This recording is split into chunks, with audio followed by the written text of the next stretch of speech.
मेरे साथ बोलिए, भारत माता की। क्यों भाई, क्या हो गया है आप लोगों की आवाज को?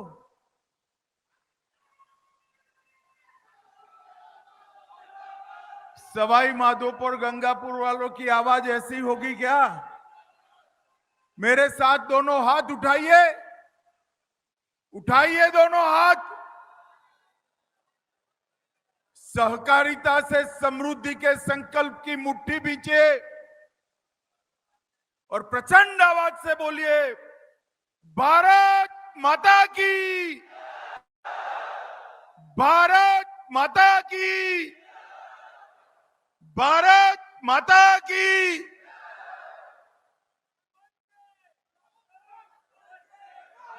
मंच पर उपस्थित लोकसभा के अध्यक्ष और राजस्थान के ही धरतीपुत्र श्रीमान ओम बिरला जी,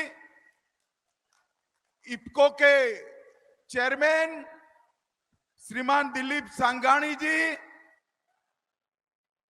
राजस्थान में प्रतिपक्ष के नेता श्रीमान राजेंद्र सिंह राठौड़ जी, हमारे तीनों संसद सदस्य, जरा खड़े हो जाइए भाई, खड़े होकर राम राम करो सबको। तीनों संसद सदस्य, हमारे वरिष्ठ नेता मीणा जी, किरोड़ी लाल जी खड़े हो जाइए, किरोड़ी लाल जी।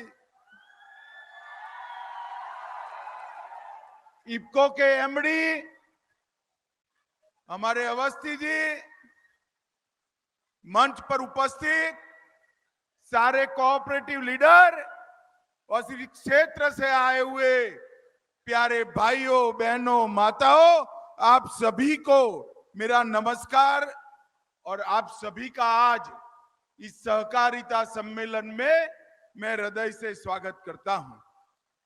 सबसे पहले एक केसरिया भूमि पर मैं आप सभी को नमन कर कर मेरी बात की शुरुआत करना चाहता हूं। यहां के धुंधेश्वर महादेव, माधव गोविंद मंदिर और बालाजी को प्रणाम कर कर मेरी बात की शुरुआत करना चाहता हूं। मित्रों, आज मैं यहां आया हूं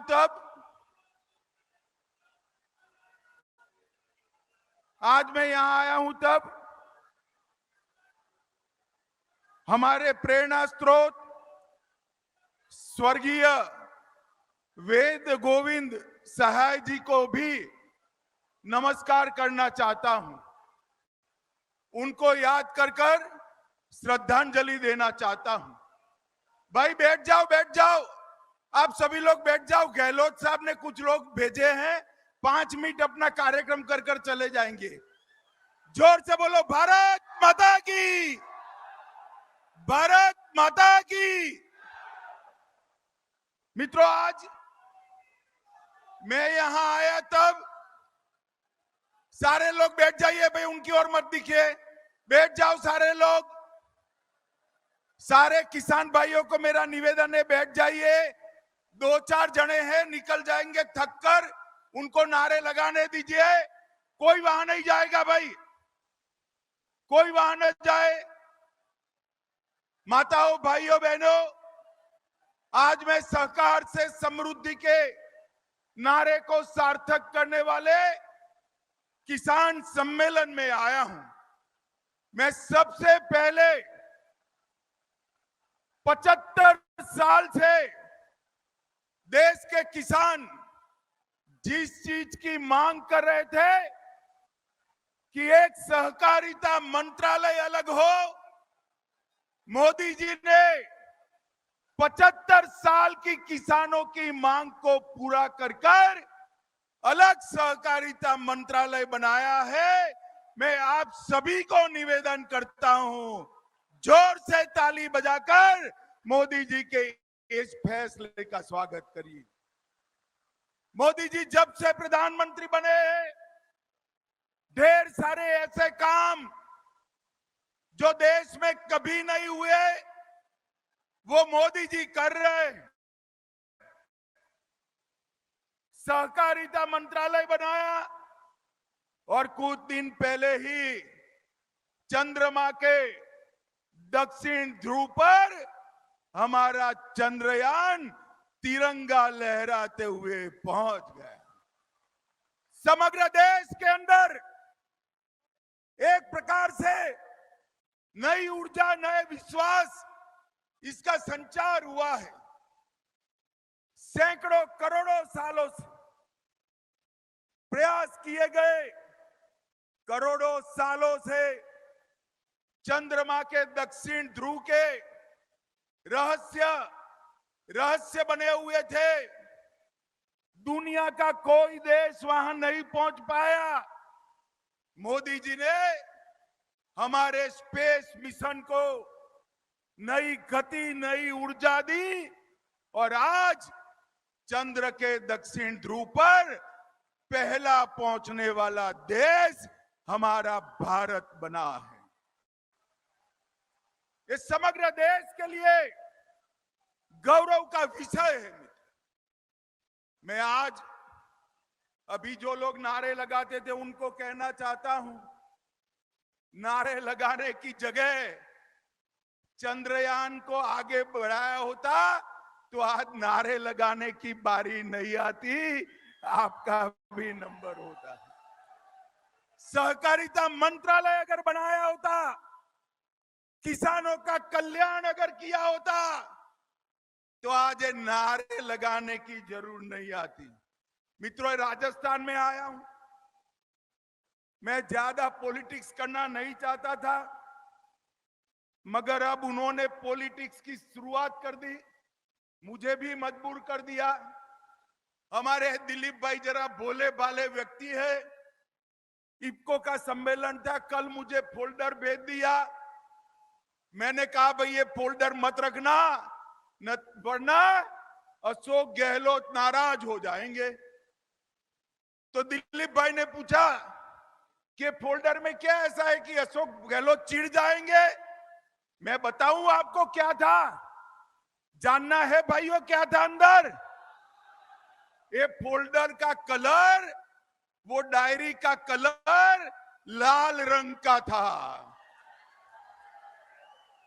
अब दिलीप भाई को बोला मालूम नहीं है कि आजकल गहलोत साहब लाल डायरी से बहुत डर रहे हैं। क्यों डर रहे हैं भला, जरा बताओ तो राजस्थान वालों। डायरी का आगे का कलर लाल है, अंदर काले कारनामे छिपे हुए, अरबों करोड़ों रुपए का भ्रष्टाचार का कच्चा चिट्टा वो लाल डायरी के अंदर है। और मैं गहलोत साहब को कहने आया हूं, एक चंद लोग बेचकर नारे लगाने से कुछ नहीं होता। जरा भी शर्म बची है तो लाल डायरी के मुद्दे पर इस्तीफा देकर चुनाव के मैदान में आइए, हो जाए दो दो हाथ। माताओं, भाइयों, बहनों, एक कांग्रेस सरकार थी और उस वक्त कांग्रेस सरकार ने किसानों के लिए कुछ नहीं किया।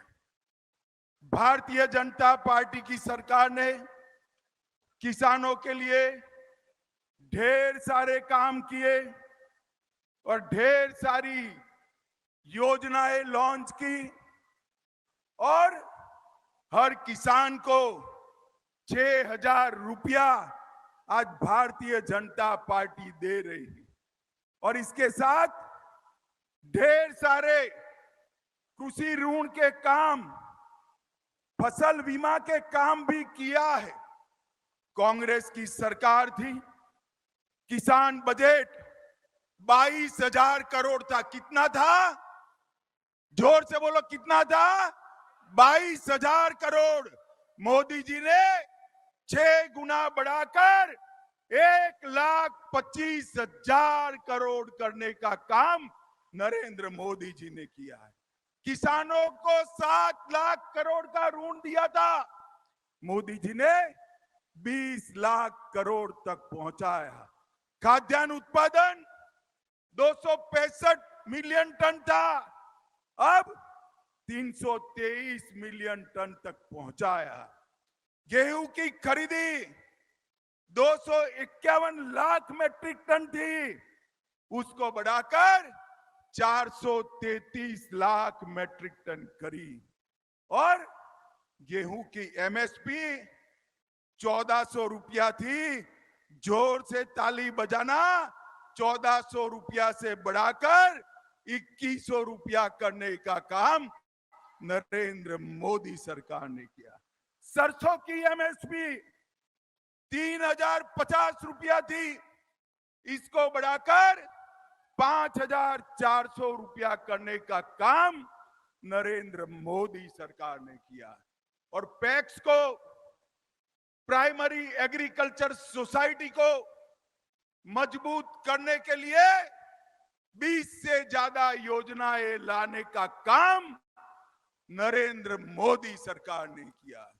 कोऑपरेटिव को फिर से एक बार, जो किसान के जीवन का सहारा है, ये सहकारिता किसान के लिए बनी है। आज इफको 3500 से ज्यादा सोसाइटियों के माध्यम से सहकारिता का उद्धार कर रही है। परंतु मोदी जी ने तय किया है कि इस देश में 2 लाख नए पैक्स बनाकर हर पंचायत में पैक्स को पहुंचाने का काम नरेंद्र मोदी जी करेंगे। किसानों को अच्छा बीज मिले, किसानों को अपनी उपज को निकास कर पाए, और इसके साथ साथ प्राकृतिक खेती, ऑर्गेनिक खेती करने वाले किसानों को आगे बढ़ा पाए, इसलिए 3 नई कोऑपरेटिव सोसाइटियों की स्थापना नरेंद्र मोदी जी ने की। मित्रों, मैं यहां आता था, बीच में काफी किसान खड़े थे स्वागत में। मैंने गाड़ी खड़ी रखी तो एक किसान ने कहा, साहब हमारे राजस्थान में बिजली नहीं मिलती है। मैंने बोला, भाई बिजली में क्या प्रॉब्लम है, अब तो पूरे देश में बिजली है। तो दूसरे ने कहा, एक और बिजली मिलती नहीं है और दूसरी ओर बिजली की खरीदी में धांधली हो रही है। हर चीज पर किसानों को पानी देना है तो बिजली चाहिए, बिजली देनी है तो बिजली का उत्पादन करना पड़ेगा, मगर गहलोत साहब उत्पादन नहीं करते, उनको खरीदी में, परचेज में इंटरेस्ट है। माताओं, भाइयों, बहनों, आज मैं आपके सामने आया हूं ढेर सारे किसानों का डीबीटी के माध्यम से देश के हर किसान को 6000 रुपया भेजकर मोदी जी ने लाखों करोड़ों रुपया किसान के बैंक अकाउंट में डालकर किसान मित्र का काम किया है। और राजस्थान 14 और 19 दोनों चुनाव में एक बार 55-55% और एक बार 61% वोट देकर सारी की सारी सीटें मोदी जी के झोली में डाली है। डाली है या नहीं डाली है भाई? अरे जोर से बोलो, डाली है या नहीं डाली है? 24 में चुनाव आ रहा है। मैं पूछने आया हूं सारे किसान भाइयों बहनों को, 24 में फिर से मोदी जी को प्रधानमंत्री बनाना चाहते हैं या नहीं चाहते हैं? जो चाहते हैं जोर से हाथ ऊपर कर नारा लगाए, चाहते हैं या नहीं चाहते? अब 24 के पहले, अरे सुन लिया यार, जोर से लगाओ जरा।